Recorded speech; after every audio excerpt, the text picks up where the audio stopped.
L'heure la moins chère de la bande FM. Avec Cyprien Rose.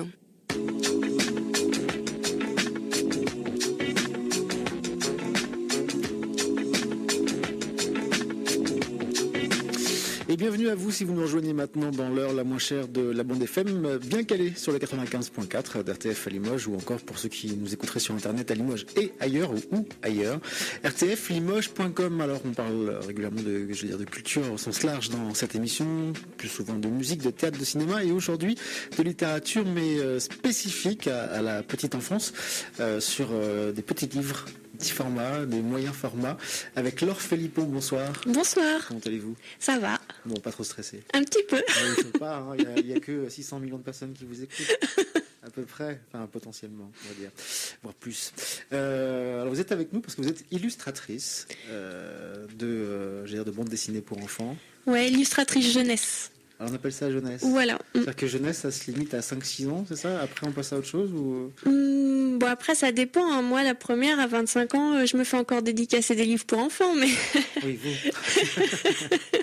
Non mais oui, Dites qu'on est vieux, quoi. jusqu'à 8-9 ans, voilà. On peut facilement avoir des livres pour enfants. Alors vous êtes avec nous aujourd'hui parce que vous avez une actualité, c'est que déjà d'une, vous êtes de la région, vous êtes de Limoges. Oui.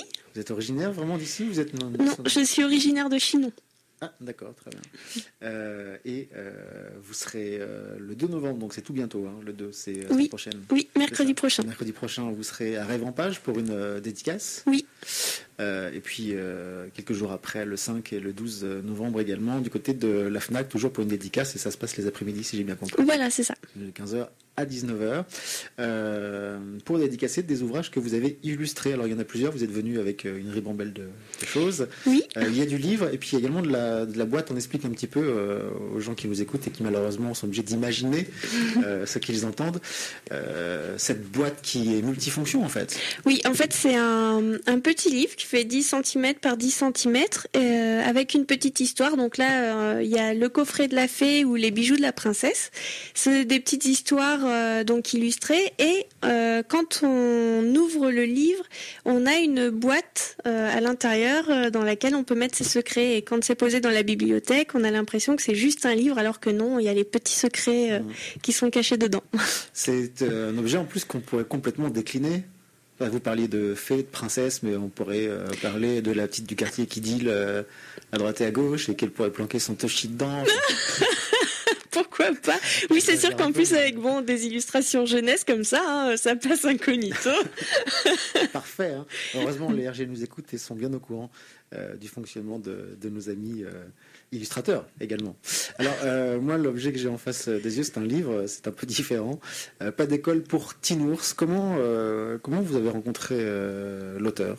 Donc en fait, ce livre-là, c'est Valérie Wechar-Guiliani qui a vu mes illustrations sur mon blog et qui a aimé ce que je faisais.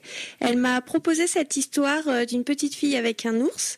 Et on l'a proposé à des éditeurs et Christelle Durantin, qui est l'éditrice des éditions Tourner la page, a apprécié notre projet.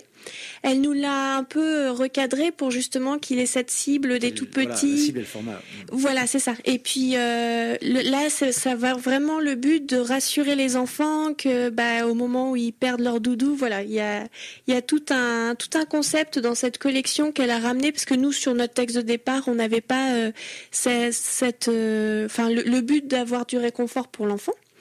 Et donc on a retravaillé ce livre et voilà. Et aujourd'hui, il a pris vie et c'est un très joli petit bouquin. Qu'est-ce qui vous a pris il y a quelques années de vous mettre dans l'illustration et puis davantage dans ce registre? Alors, depuis toute petite, je dessine. Ça, c'est vraiment une passion que j'ai toujours eue. J'ai fait des études d'art appliqué et puis après il a fallu que je trouve des études qui me permettent d'avoir un boulot avec un salaire à la fin de chaque mois. Donc j'ai fait plus pratique quand on veut casser la croûte. C'est ça. Donc j'ai été d'abord en BTS communication visuelle et je suis rentrée dans une agence de pub, mais le milieu ne me convenait pas. Donc et puis de toute façon, c'est vrai qu'en pub, c'est pas de l'illustration pure et dure. Et on vous demande quoi en pub? En fait, c'est de la création d'affiches, de la création de sites web, de la création de logos. Donc on est vraiment c'est plus du montage photo, c'est de la mise en page, c'est de temps en temps, j'essayais d'apporter dans les affiches mes illustrations pour me faire plaisir. Mais c'est vrai que voilà, avec l'illustration jeunesse, là, ça fait 2 ans que je me suis mise à mon compte et là maintenant, je fais que du dessin, du croquis, voilà. Vous avez trouvé votre truc, votre voie et ça marche. Voilà, et en plus ça marche donc.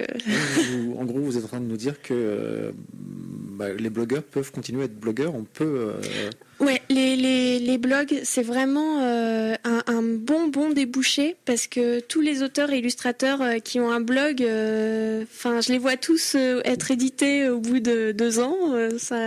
Moi, ça a été mon cas. Pendant 1 an, j'ai fait mon blog et tout, et là, ça fait 2 ans que je l'ai, et voilà, ça marche. Alors, qu'est-ce qu'on y trouve sur votre blog pour les gens qui voudraient aller y faire un tour pour Alors, en tapant Laure Felipon ou alors Laure Illustration. Illustration avec un S, donc laure-illustration.com, on peut aller sur mon blog et dessus on trouve des extraits des livres que je suis en train de réaliser, des illustrations que je fais juste pour me faire plaisir, voilà. On voit plein d'images avec plein de couleurs, des fées, des dragons. Donc avant d'y voir des extraits des livres que vous êtes en train de préparer avec d'autres personnes, comme en l'occurrence des auteurs, on y trouvait surtout des dessins qui vous faisaient plaisir, vous éclatiez.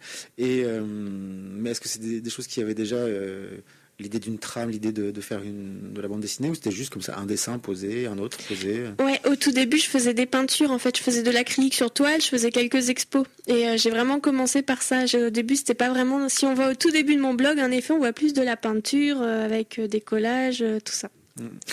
Alors les auteurs, là, vous avez travaillé avec sur celui-ci par exemple, dont on parlait tout à l'heure. Oui. Vous me disiez que vous aviez travaillé ensemble avant de présenter le projet. Oui, c'est ça. Donc les auteurs m'envoient leurs textes. Quand le texte me plaît, je mets des illustrations dessus.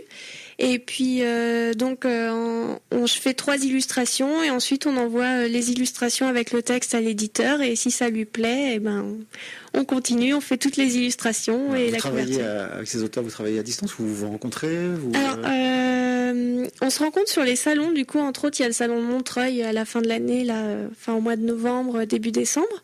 Et c'est un moment où ça permet justement de se rencontrer pour de vrai. Mais sinon, c'est beaucoup par mail, par téléphone, voilà. C'est vraiment par Internet, ouais. Donc vous travaillez chez vous, par Internet. Voilà, c'est ça. Ouais. Bon, devenez illustrateur, si vous voulez rester avec le temps qu'il fait chez vous.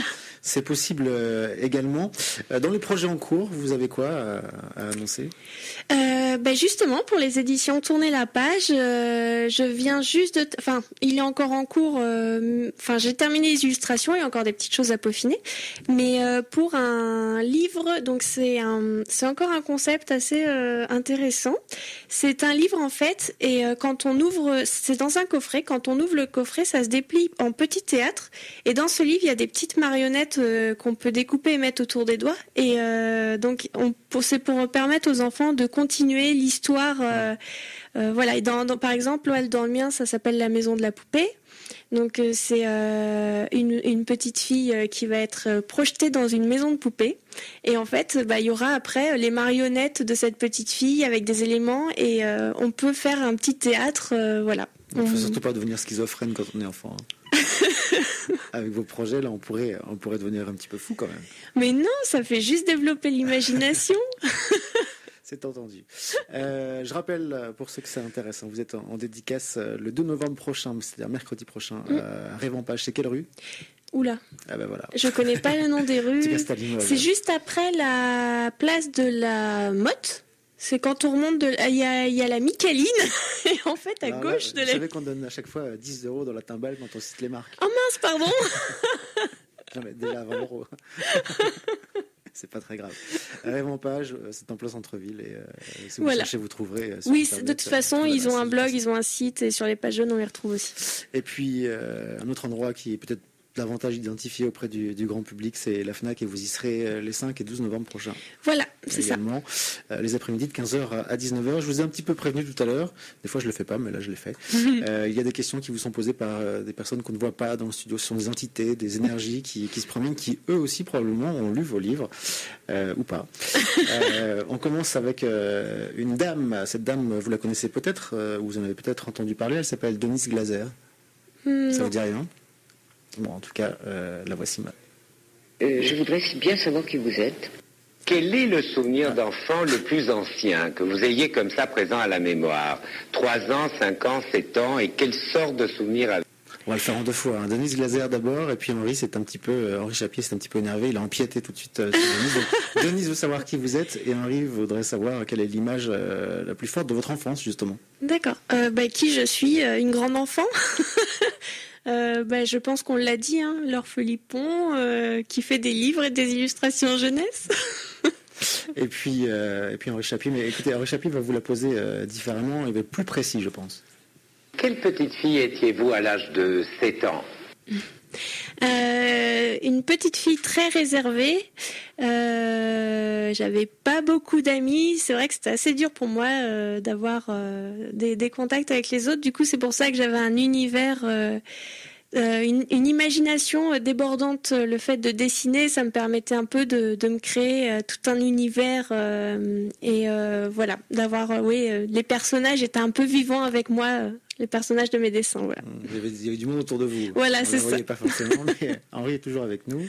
Est-ce qu'il y a eu un encouragement de la part de vos parents? Est-ce que vous étiez une enfant très choyée? Est-ce qu'ils étaient autoritaires ou au contraire libres? Qu'on ne sait pas tout cela. Non, on ne sait pas. Alors, mes parents, je les remercie encore énormément parce que à l'école, j'ai toujours eu des difficultés. Il a fallu que je travaille énormément. Il fallait que je travaille 3 fois plus que les autres pour arriver à avoir la moyenne. Mais je m'accrochais et je pense que le fait d'avoir eu cette passion pour le dessin, ça m'a permis de faire des études, donc d'avoir un bac. Et puis après, c'est eux qui ont payé mes études pour le BTS. Et sans eux, je suis pas sûre que j'en serais encore là. Donc un grand merci à mes parents. Ils vous écoutent, hein? Je pense pas. Sinon, on peut leur dire bonjour. Hein. Henri est toujours avec nous.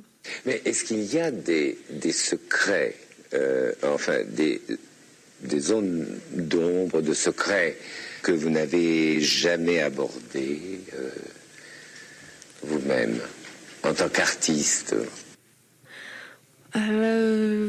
Alors là, non, je pense pas avoir de secret. C'est vrai que grosso modo, derrière toutes ces images très jolies, au demeurant, il n'y aurait pas des trucs avec des monstres.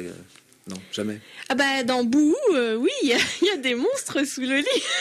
C'est ça, votre zone d'ombre. Alors si on parle de zone d'ombre. Comment dire, je fais beaucoup d'angoisse. Je suis quelqu'un de très angoissé et je pense que le dessin, ça me permet toujours de m'évader, de me rassurer. Mes petits personnages enfantins sont vraiment là pour... Ouais, c'est ça me rassure, ce monde enfantin. Et c'est le retour de Denise. Je voudrais que vous me parliez un petit peu des autres. Des autres, oui, dans le métier. Est-ce que vous n'aimez pas, si vous avez envie de le dire? Voilà, donc vous avez le droit d'encenser ou de balancer, c'est comme vous voulez. Allez, c'est parti. C'est assez dur en fait, comme je travaille à mon compte, c'est vrai que je vois pas beaucoup de monde et en fait les auteurs et illustrateurs avec qui je travaille, c'est vraiment j'ai l'impression que c'est des collègues de travail. Le matin, quand je me lève, je vais sur Facebook pour voir ce qui leur arrive. Ça devient vraiment des personnes qui sont omniprésentes dans ma vie, du coup. Et voilà, donc tous ces autres auteurs et illustrateurs justement avec qui je communique ont aussi des blogs. On se dit voilà, tel éditeur est sympa, tel éditeur faut faire attention. Donc voilà, en tout cas, si les illustrateurs et auteurs m'écoutent, ils peuvent faire confiance aux éditions Tourner la page. C'est une super maison d'édition. Ça c'est fait. Je vous dis, c'est 10 balles à chaque fois. On poursuit avec Denise. En dehors des gens, est-ce que vous avez des amis dans la vie? Oui. Alors après, la définition d'amis, c'est ça aussi, parce que oui, j'ai des amis, enfin des potes, voilà. Je fais quand même du théâtre, je fais du théâtre d'improvisation, donc ça me permet d'avoir des personnes quand même que je vois de visu, avec qui je peux avoir des échanges. C'est un complément d'activité en plus du voilà, dessin. Ouais. D'accord. Denise est très, très, très curieuse.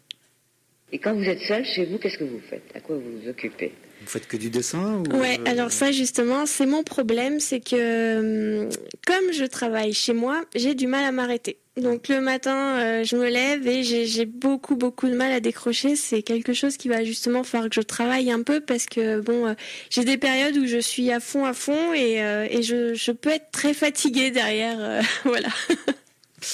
Et Denise a un message, c'est plus un message qu'une question. D'autant qu'il y a une chose qui est très significative, c'est que, ça ne trompe pas, c'est que les enfants vous aiment. Oh, bah alors ça, c'est super gentil. Est-ce que vous avez un retour, là en l'occurrence lors des dédicaces peut-être, mais en règle générale, vous avez des retours sur les enfants peut-être un peu moins, mais les parents? Les enfants, tout autant. Là, j'ai fait une séance de dédicace au Mans dernièrement.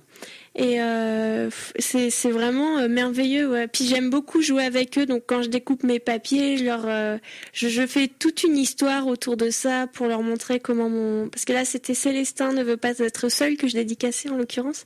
Et donc c'est l'histoire d'un petit poisson. Et en fait je découpe des papiers pour créer des petits poissons. Donc voilà, je crée toute une histoire autour et c'est drôle de voir les enfants avec des grands yeux très attentifs. Vous leur faites voir vraiment votre façon de travailler?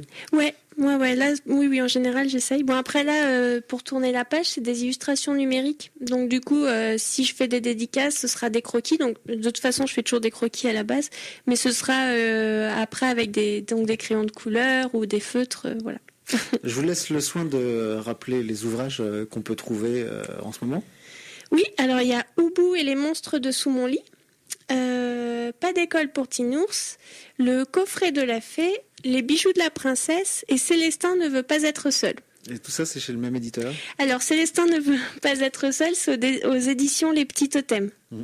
Voilà, c'est une autre maison d'édition. Et sinon, les autres, c'est tourner la page. Et vous pourrez rencontrer Laure Philippon le 2 novembre prochain, mercredi, à la librairie Révampage, également les 5 et 12 novembre prochains à la FNAC, les après-midi de 15h à 19h, pour vous faire dédicacer ces ouvrages. Je rappelle que Laure est illustratrice et pour lire la section littérature jeunesse. C'est ça, hein? C'est ça. Ça n'a pas trompé. Merci à vous d'être venu jusqu'ici, dans cette tour. Bon courage pour la suite. Merci à vous. Je vous en prie. Chers amis auditeurs,